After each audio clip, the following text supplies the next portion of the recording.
On Christmas morning, I found a gift for my wife under our tree. It was a small white jewelry box tied with a silver ribbon. I had not bought it, and the tag had only one word written on it: always. I recognized the handwriting because I had been seeing it on Christmas cards for almost 12 years. My name is George Bennett. I'm 45 years old, and I work as a project manager for a civil engineering firm outside Denver, Colorado. I spend my workdays making schedules that depend on people keeping promises. A subcontractor says concrete will arrive Tuesday. An inspector says permits will clear Friday. A client says the budget will remain fixed. Most of my job is discovering which promise will fail first and how to keep everyone from pretending they are surprised when it does. I used to think that made me a little cynical. Now I think it just made me slow to understand the one promise I never imagined I would need to question. My wife's name was Sarah. She was 42, worked part-time for a local interior design studio, and had a way of making every room feel like someone had been expecting you. Sarah cared about details: the right candle in the entryway, fresh flowers on the kitchen counter, a handwritten note in a lunchbox, a special plate for birthdays, and Christmas was her favorite thing in the world. She started planning early. By mid-November, the house would smell like cinnamon and pine. By December 1st, the lights would be on the roof. By the second week of the month, she would have a spreadsheet for dinner, gifts, school events, and family visits. We had 2 children. Our daughter Mia was 14 and had reached the age where every family tradition was kind of embarrassing until she wanted to take part in it. Our son Ethan was 10 and still believed Christmas morning needed to begin before the sun had fully made up its mind. For years, our holiday routine had been almost identical. Ethan woke first. He woke everyone else. Mia complained. Sarah made coffee. I made cinnamon rolls from a can and pretended they were homemade because the children had never asked too many questions. Then we gathered around the tree in pajamas while holiday music played quietly from the speaker in the kitchen. It was not a perfect life, but it was ours. At least I thought it was. That Christmas morning, I woke up at 5:38. Not because Ethan had come into our room, because I heard movement downstairs. For a moment, I assumed it was him. Then I realized the sound was too quiet, someone moving carefully. I got out of bed and walked down the hallway. The house was dark except for the glow from the Christmas tree in the living room. Sarah was sitting on the couch in her robe, holding her phone. When she saw me, she put it face down beside her. "You're up early," I said. "So are you." I thought Ethan was awake. "He's still asleep." She smiled, but the smile did not settle into her face. "Couldn't sleep?" I asked. "Just excited," she said. I nodded. Then I looked toward the tree. There were more presents than I remembered. Not many. Just one small gift near the front, partly hidden behind a larger box wrapped in red paper. White box. Silver ribbon. No name visible from where I stood. Something about it caught my attention, maybe because I knew every gift I had bought. Maybe because I had helped wrap most of them after the children went to sleep. Or maybe because a person notices what does not belong long before they are willing to understand why. "Did you put more presents out?" I asked. Sarah glanced toward the tree. For a fraction of a second, her face changed. Then she stood. "Oh, that one is probably from the girls." "The girls?" "My friends. We did a little exchange." She crossed the room and moved the gift slightly farther behind the red box. It was such a small action, but it was not the action of someone who had forgotten about a present. It was the action of someone who had just remembered it was visible. Before I could say anything else, Ethan came running down the stairs. "Is it time?" Mia followed more slowly, wrapped in a blanket, already holding her phone. And Christmas began. For the next 2 hours, I did what fathers do on Christmas morning. I opened packaging with my keys. I found batteries. I pretended not to notice when Ethan opened the gift from his grandparents before the gift from us. I watched Mia try to act unimpressed by the instant camera she had asked for repeatedly over the previous month. Sarah laughed. She took pictures. She sat beside me on the floor and leaned her shoulder against mine. If anyone had walked into that room, they would have seen a family having a good Christmas. And maybe, in some small way, we were. The white jewelry box stayed under the tree. Finally, after most of the gifts had been opened, Sarah reached for it. "Oh," she said lightly. "This must be from my friends." She looked at the tag, then she hesitated. The hesitation was almost invisible. But I saw it. "Open it," Mia said. "It looks expensive." Sarah gave a short laugh. "I doubt it." She untied the silver ribbon, lifted the lid, and inside was a gold bracelet. Not flashy, not oversized.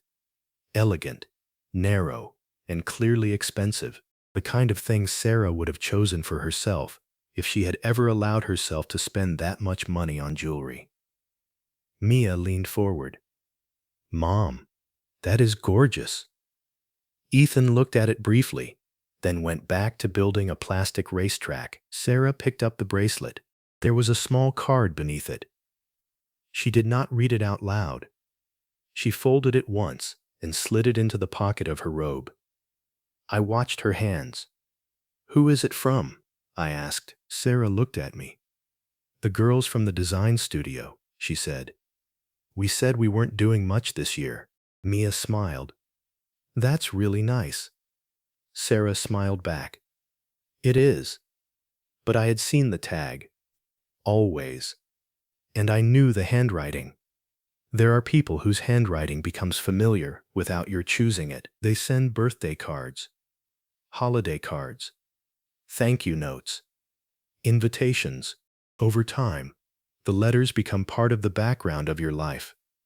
The capital A with the long downward stroke, the way the final S leaned left, the way the writer pressed harder at the end of a word, as if he wanted the ink to stay longer than it should. The handwriting belonged to Michael Turner. Michael was the husband of Sarah's best friend, Rebecca.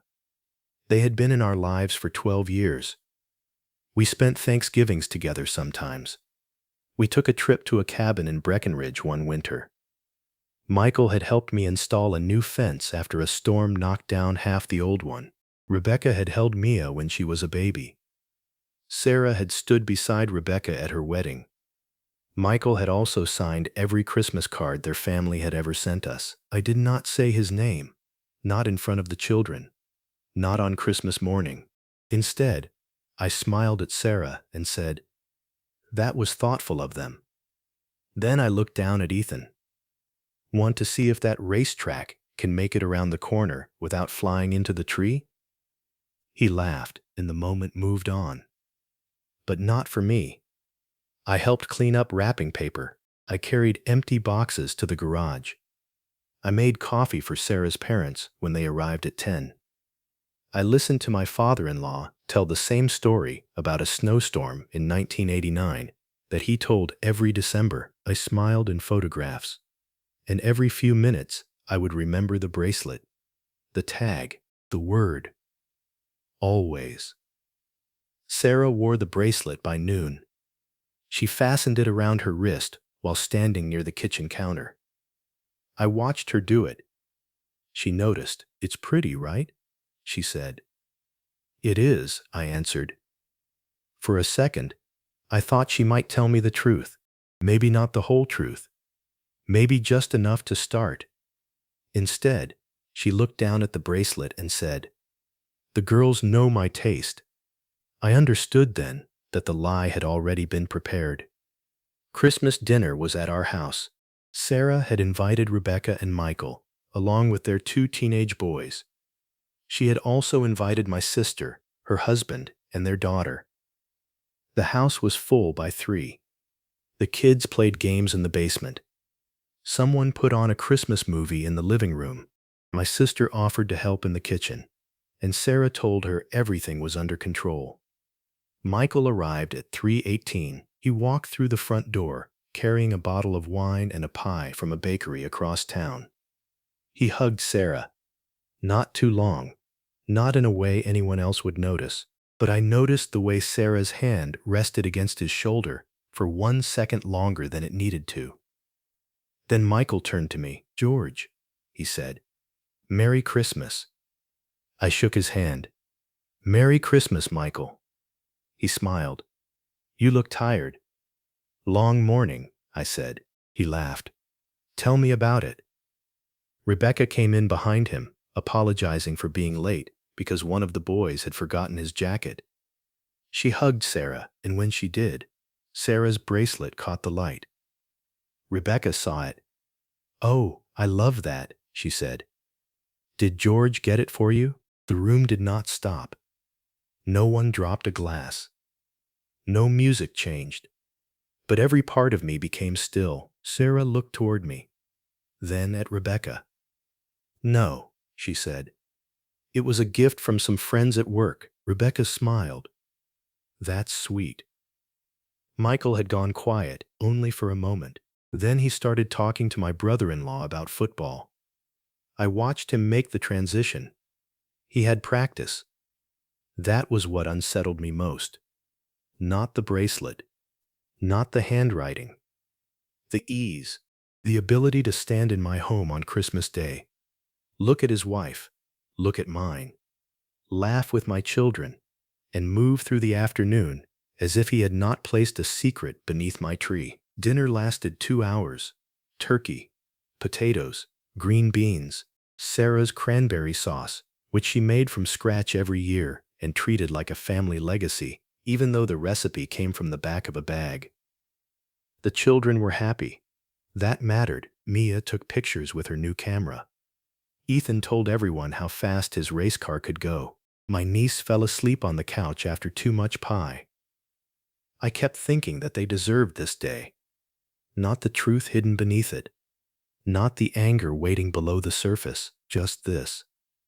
A day where Christmas stayed Christmas for as long as I could keep it that way. At 7:30, the children went downstairs for a movie.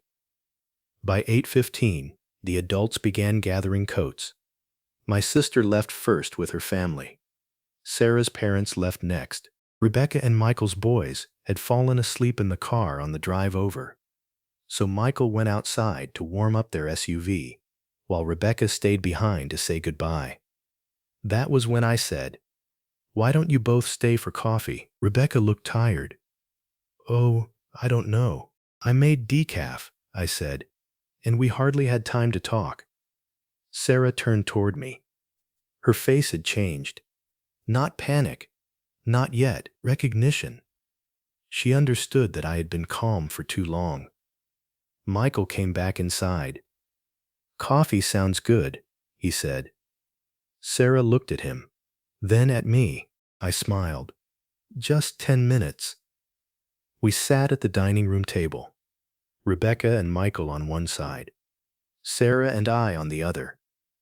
The tree lights glowed in the next room. The dishwasher ran softly in the kitchen. From the basement, I could hear the faint sound of a movie and Ethan laughing at something. I brought 4 mugs of coffee. Then I went to the living room. I picked up the white jewelry box from where it sat beneath the tree, and I carried it back to the table. Sarah watched me place it in the center. No one spoke. Michael's face lost color. Rebecca looked from him to me. "What is this?" she asked. I sat down. "It's Sarah's Christmas gift," I said. Rebecca smiled uncertainly. "The bracelet?" "Yes." Sarah's hands were folded tightly in her lap. Michael looked at the box, then at me. "George," he said quietly. I recognized the handwriting on the tag. Rebecca stopped moving. For a moment, she looked confused. Then she reached for the tag. I had kept it. I slid it across the table. She picked it up, read the single word, "Always." Then she looked at Michael. "What is this?" Michael leaned back in his chair. Rebecca. No. Her voice was soft, but it was not uncertain anymore. She looked at Sarah. Tell me what this is. Sarah's eyes filled with tears. It isn't what you think. I almost felt sorry for her. Almost, because the sentence was so familiar. It was the sentence people use when they have run out of time to decide which lie will hurt least. Rebecca picked up the bracelet. Then she saw the small card Sarah had folded earlier and put in her robe pocket. Where's the card? She asked. Sarah did not answer. Michael closed his eyes. Sarah, he said. His voice sounded exhausted, not guilty enough, just tired. I stood up. I'll get it, I said. Sarah reached toward me. George, please don't. You brought it into our home. I walked to the coat rack near the kitchen, where Sarah had left her robe earlier in the day. The small card was still in the pocket. I returned to the table. I did not read it aloud. I placed it beside the bracelet. Rebecca picked it up. Her hands shook as she unfolded it. She read it once.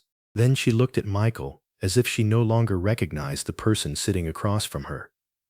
What does this mean? She whispered.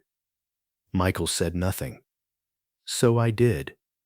It means the gift was not from Sarah's coworkers. Rebecca turned to Sarah. Sarah began crying. I'm sorry. Since when? Rebecca asked. Sarah looked down. Last spring. The room went silent. I could hear the dishwasher stop. A few seconds later, the basement movie changed scenes, and the sound of music drifted faintly through the floor. Rebecca covered her mouth. Michael leaned forward, elbows on his knees. I was going to end it, he said. Sarah looked at him. That sentence seemed to hurt her too. You said, I know what I said. Rebecca let out a small breath that sounded like something breaking. Then she looked at me. Did you know all day? I nodded. Yes. Why did you wait? I looked toward the living room, toward the tree, toward the basement where our children were still watching a movie, safe for the moment inside the version of Christmas they deserved. Because the kids were here, I said. They didn't need to remember this day as the day adults screamed at each other. Sarah was crying openly now. George! I looked at her. I didn't want them to remember the shouting, I said. I wanted them to remember that the truth comes eventually, even when people hide it under a tree. Rebecca stood up so quickly that her chair scraped against the floor. She looked at Michael. Get the boys, she said. Rebecca, please, get them. Her voice did not rise. It did not need to. Michael stood. He looked at Sarah once more. Then he walked toward the hallway. Rebecca picked up the bracelet and placed it back inside the white box. Then she pushed it across the table toward Sarah. You can keep it, she said. Sarah looked at her, devastated. Becca, I'm sorry. Rebecca's eyes were wet. I know, she said. That's what makes it worse. Then she turned to me. I'm sorry you had to find out this way. You didn't do this, I said. She nodded once, but she looked like someone who had already begun blaming herself for every sign she had missed. Michael returned with their boys' coats. They left through the front door without another word. The cold air entered briefly when the door opened. Then it closed. The house became quiet again. Sarah and I sat across from each other at the dining room table. The bracelet box rested between us. For 11 years, I had believed Sarah and I knew how to talk through difficult things. In that moment, I realized we had only known how to talk through problems that still allowed both of us to remain honest. What happens now? She asked. I looked at her. I don't know. She wiped her face. I love you. I believed that she believed it. And that was the problem, because love was no longer enough to explain the choices she had made. You loved me this morning, I said quietly. And you still let me sit across from you While you wore his gift, Sarah covered her face. I was scared. I was scared too. She looked up. I didn't know how to tell you. You had months. She had no answer. That night, I slept in the guest room. Not because I had made a final decision about our marriage, because I could not lie beside her and pretend the room meant the same thing it had meant the night before. The next morning, Christmas decorations were still everywhere. Wrapping paper in the recycling bin, half-eaten cookies in the kitchen, a stocking hanging crookedly from the fireplace. Ethan came downstairs first. He asked whether he could have pie for breakfast. I said no. Then I said yes to a small piece. Mia found the bracelet box on the counter later that morning. Mom's gift is still here, she said. Sarah appeared behind her. She picked up the box. Yeah, she said softly. I'm not going to wear it. Mia looked confused, but did not ask more. Children understand when the air changes before they understand why. In the weeks that followed, Sarah moved into her sister's guest room. We told the children only what they needed to know. That Mom and Dad were having serious grown-up problems, that none of it was their fault, and that both of us loved them. I spoke with an attorney, not because I wanted revenge, because I needed to understand how to protect the children, the house, and the life that had become uncertain overnight. Sarah asked whether we could go to counseling. I told her maybe. Not yet. Not until she could speak honestly, without making fear, loneliness, or dissatisfaction sound like an excuse for betrayal. Michael and Rebecca separated soon after Christmas. I heard that through Sarah's sister, but I did not ask for details. I had no interest in following the wreckage beyond what I needed to understand for my own life. There comes a point when pain stops being information. After that, it becomes a place you can choose not to keep visiting. By spring, the Christmas tree was gone. The decorations were packed away. The house looked ordinary again. But ordinary is not the same as unchanged. One Saturday, Ethan found a box of ornaments in the basement and held up a small wooden star he had made in kindergarten. Can we put this somewhere? He asked. Why? I said. Christmas is months away. He shrugged. I like it. So we put it on a shelf in the living room. Mia rolled her eyes, but she smiled. And for a moment, the house felt lighter, not healed, not restored to what it had been. Just lighter. I learned something from that small wooden star. The things that last are not always the expensive gifts. Not the gold bracelet, not the polished box, not the note someone wrote, believing it would stay hidden. The things that last are often the ones made honestly, a child's ornament. A meal shared without pretending, a promise kept when no one is watching. And after that Christmas, I decided those were the only things I wanted under my tree.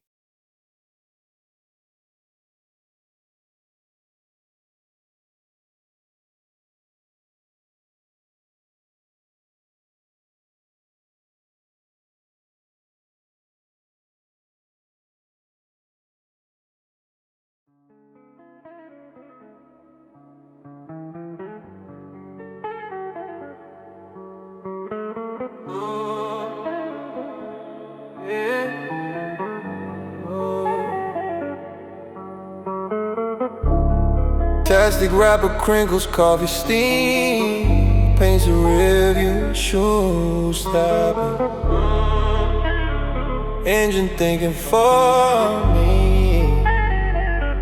Yeah. Crack phone names rolling with every beat. Leather seat holds the shape of last night's plans. Missed calls, receipts, hope stuffed in jacket sleeves. Famous for skipping out when words get thin. I count pockets instead of promises. Dusty dashboard, tangled headphones, my only audience. How many seconds can you buy with secrets? Fumbling for answers and faded messages. Home's a place between rings. Regrets spelled backwards in license plates. Let me pass by, headlight flickers telling stories. Guilt rides silent but always finds a window. Every turn a memory stubborn and loud. I make peace with what I can't reason. Breathing slow, suitcase grins in the trunk.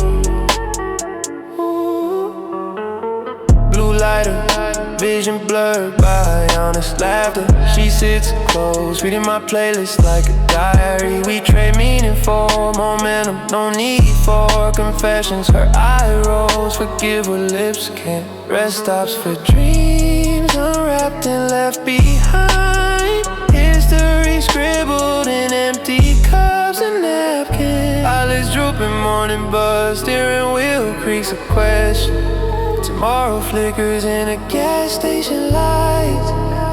I talk to no one when I drive. Answers hide on the curb or whistles through cracked windows. Distance makes the music louder. Review collects everything I outgrew. If you catch me at the red light, just nod and let the moment go. True flashes between signals, never stops for long. Key clicks, new air in my lungs. Steps echo behind a closing door. Sun clouds of glass, start again. Same shoes, different story.